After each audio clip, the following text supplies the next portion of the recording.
श्री वल्लभाधीश की जय, गिरिराज धरण की जय, श्याम सुंदर श्री यमुने महारानी की जय, श्री गुसाई जी परम दयाल की, श्री गोकुल नाथ की जय, दाव दयाल की, श्री नवनीत प्रिया लाल की, अपने माथे विराजता सेव्य स्वरूप की बधाई वैष्णव ने जा जा करीन जय श्री कृष्ण, जय श्री कृष्ण। ग्रीष्म ऋतु गर्मी तो तन ने दजाड़े, પણ અલૌકિક વલ્લભની ગરમી લાગી જાય ને તો મનને અને આત્માને જગાડી દે, દજાડી ન દે, જગાડી દે. પણ આપણે લૌકિક ગરમી લાગે એટલે એસી ને પંખા ને બધું કરીએ છીએ, પણ અલૌકિક ગરમીને તો નજીક જ નથી આવવા દેતા. અત્યારે તકલીફ એ છે આપણને વિરહ નથી. એક દિવસ સેવા ન થાય તો આપણને જરાય મનની અંદર એવું નથી થતું કે આજે પ્રભુના સ્પર્શ વિના રહ્યા. આપણે ક્યાંક એવી જગ્યાએ જવાનું હોય તો આપણા છોકરાને મૂકવું ગમે નહીં, અને માનો કે ક્યાંક મૂકીએ તો લૌકિક કામ બતાવીને બધાને હોય કે સાંજે આવશે, પણ આપણે 2 વાગે આવી જાય. તો એમાં દીકરો એટલો છે, ઘરે વહુ હોય, મોટો દીકરો હોય, પણ છતાં આપણું મન ક્યાં હોય? આપણા દીકરામાં. તો લૌકિકમાં જે આટલી આસક્તિ છે, આટલો વિરહ છે, આટલો તાપ છે, એમાં 100મા ભાગનો પણ તાપ જો આપણા ઘરે આપણા માથે બિરાજતા આપણા ઠાકોરજીમાં હોય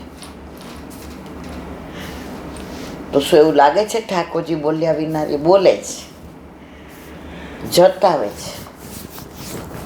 આપણે કાલે જેના ઘરે ગયા હતા, હવે ઘરનું વાતાવરણ જ કેવું સરસ હતું કે આપણને એમ થાય કે ત્યાંની પરાકાષ્ઠા એ હતી કે એમના સાસુ સસરા ઘણા વખતથી બીમાર પથારીમાં છે, એટલે બેયનું બધું કરવાનું હોય. હવે ગળાબંધણી એ કે અમને નથી લાગતી, કારણ કે જેવું અમે કરશો એવું અમે પામશો. પણ આવું સમજવાવાળા કેટલા? એક એલાન્ટી ઘણા એવું કીધું કે આ આટલું બધી તકલીફ છે તો ઠાકોરજી તમે અમારા ઘરે, ત્યારે એણે જવાબ આપ્યો આપણે બધાએ સાંભળવા જેવો છે. એ કે મારા દીકરો ભણે છે, હવે ભણી રહ્યો ને કદાચ જોબ બી કરે કે બિઝનેસ કરે, તો જો એનું મારાથી થાય છે આ વિપરીત સંજોગોમાં, તો મારા ઠાકોરજીનું જ મને ભારે પડે. દીકરાનું તો મારે સવારે 5થી રાતના 11 સુધી 2 ટાઈમ જમવાનું ને ચા પાણી ને નાસ્તો ને એની ચાદરો બદલાવાની ને એને બધું એનું ટિફિન ભરવાનું. મારા ઠાકોરજીને તો સવારે હું કલાકની અંદર તો મારા પ્રભુ મને છૂટી કરી દે. શું કામ? કે તારી જે આ ફરજ છે ને એ તું બજાવે છે, પછી થોડુંક મારું ઓછું કરીશ તો ચાલશે. કારણ કે આ મા બાપે જન્મ આપ્યો તો આ શરીર તારું સાધન છે, એ શરીર દ્વારા તું મારી પાસે પહોંચે છે. તો અમે કરીએ છીએ ઉપકાર નથી. પછી ગયા એટલે બા દાદા તો એવા રાજી થઈ ગયા. દાદા કે ઓલા ટીવી વાળા બેન આવવાના છે, કારણ કે ઉંમર થઈ એટલે ઓલા મોબાઈલમાં તો પકડી ન રખાય ને દેખાય ઓછું, સંભળાય ઓછું. એટલે એ કહે કે અમે બપોરે જમીને પરવારીએ ને એટલે ટીવીમાં મૂકી દઈએ. અને સાંભળીને પછી થોડી વાર આરામ કર્યો. તો હુંય ગઈ તો આ મને બોલાવીને માથે હાથ મૂક્યો. એ કે બેન એટલો આનંદ આવે છે. મેં તો બસ તમારા જેવા વડીલો જ્યારે એમ કહે ને કે અમને આનંદ આવે છે, અમે એટલો વખત કૃષ્ણની સાથે હોઈએ છીએ, એટલો વખત અમે વ્રજમાં હોઈએ છીએ, ત્યારે મને એમ થાય કે સત્સંગ હું કોઈના માટે નથી કરતી. સત્સંગમાં મને મારા ઘરવાળાને ના મારા ઠાકોરજી બિરાજે છે. હું તું ને રતન્ય, આ તમે બધા સાંભળો છો એ અવાંતર ફળ છે. મને ગમે છે, પણ હું પબ્લિક ફિગર નથી કે મારે આ પ્રોગ્રામ ના. હમણાં એક જણનો ફોન આવ્યો હતો કે ઈલાબેન 10-12 દિવસ ઓસ્ટ્રેલિયા અમે બધી. મેં તો મારા વાલા હવે હું ક્યાંય જાતી નથી, કારણ કે દાદાની તબિયત, મારી તબિયત તમે અહીંયા બધા યુટ્યુબમાં સાંભળો. કારણ કે હું કોઈ એવી સેલિબ્રિટી નથી કે હું એવું કોઈ પબ્લિક ફિગર કે મારું સાંભળવા લોકોને. મને કોઈ હોલ બી જોઈતો નથી. મને કોઈ બસ મારા પ્રભુના ગુણાનુવાદ. હું મારા પ્રભુને નિકુંજમાં મારા પ્રભુ બિરાજે અને જે મારો વલ્લભ બોલાવે એ બોલું. તો કાલે એણે જવાબ દીધો મને બહુ. બીજો એની સાથે એક વિશિષ્ટ પ્રસંગ બન્યો. એ મને આમ બધાય ઘણાને ડાઉટ જાય કે ઈલાબેન રોજ આવા પ્રસંગ કહે તો ક્યાંથી લાવતા હશે. મારા વાલા હું કંઈ આ ઉપજાવી કાઢીને ન બોલું. કોઈએ કીધા હોય તો શબ્દો ફેર થાય. એ કહે કે અમારે ગયા જાન્યુઆરીમાં અમારું આ બધું ગ્રુપ છે, હસબન્ડ વાઈફ ને છોકરા, અને આ મેડમ પાઠશાળા ચલાવે છે. તો એમાં પેલા છોકરાઓ જતા હતા. હવે અમને આનંદ આવ્યો. કૃષ્ણની વાતો, વલ્લભની વાતો, વ્રજની વાતો, વનમાળીની વાતો, વિરજાની વાતો, ગિરિરાજજીને. તો મૂળ અમને નહોતી ખબર. અત્યારે આપણી પરિસ્થિતિ એક છે, આપણને મૂળ નથી ખબર એટલે આપણે આપણા છોકરાઓને નથી સમજાવી શકતા કે વલ્લભ કોણ છે.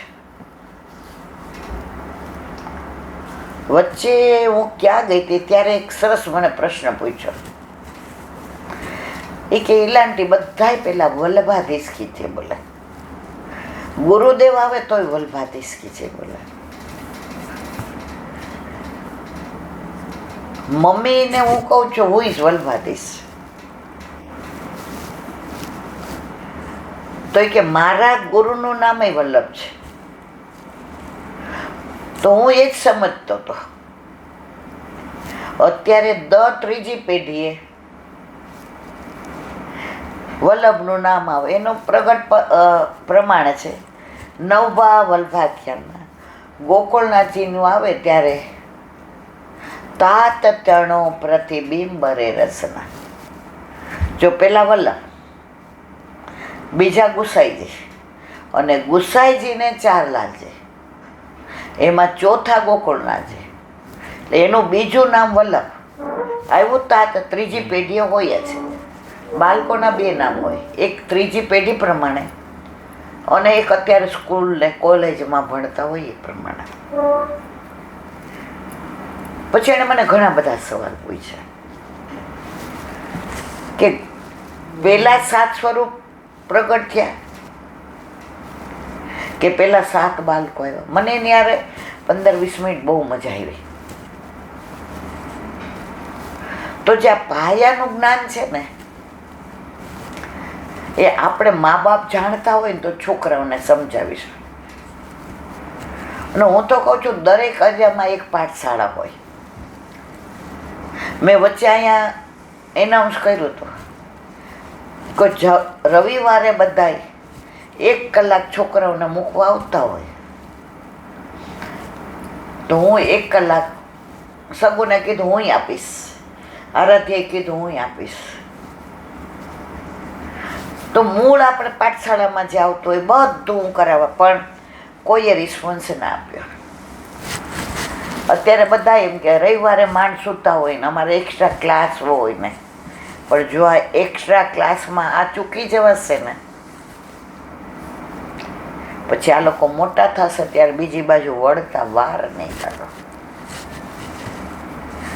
તો બીજી એણે એક સરસ વાત કરી કે જાન્યુઆરીમાં અમે બધાએ નક્કી કર્યું કે અઠવાડિયું વ્રજમાં જવું.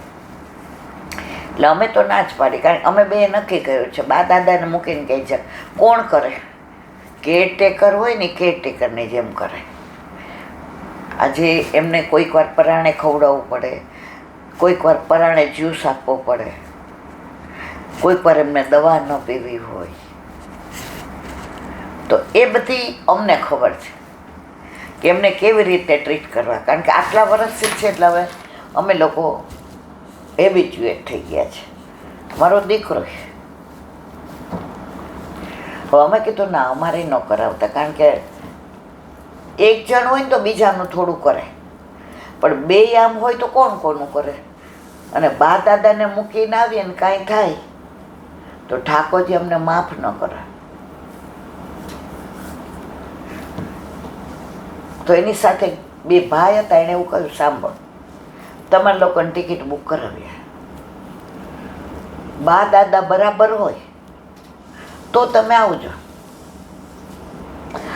અને તમને સેજ બી એવું લાગે તો અઠવાડિયા 4 દી પહેલાં કેન્સલ કર, થોડા પૈસા જાય જ ને. મનમાં એ ક્યારે હાવ નાના હતા ત્યારે વ્રજમાં ગયા હતા, તો મનમાં અનેરો આનંદ હતો, ઉત્સાહ હતો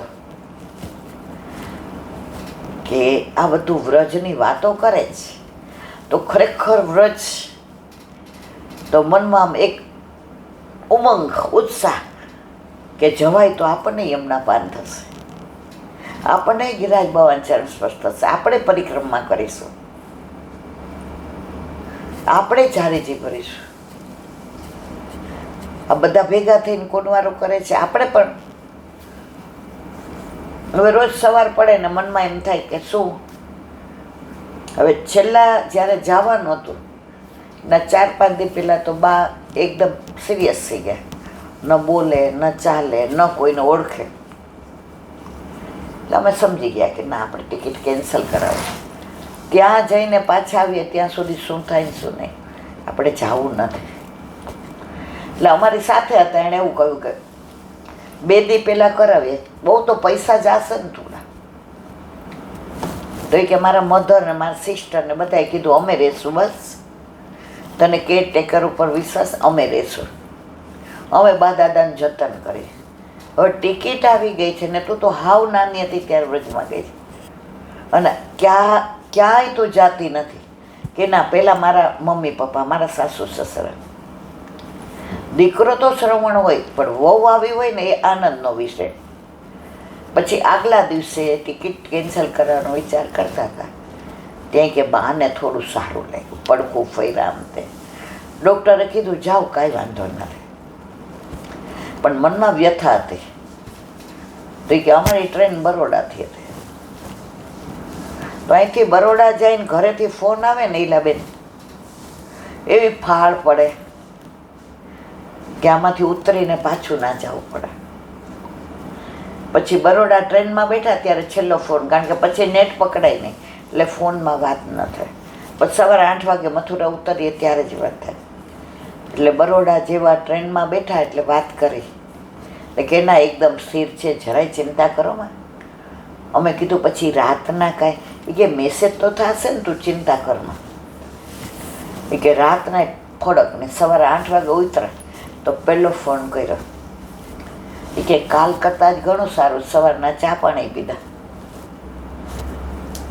એ કે મહારાણીમાં આટલા કૃપાળુ ગિરિરાજ બાબા, આ વ્રજ રજ આ વલ્લભનો આવો પ્રભાવ.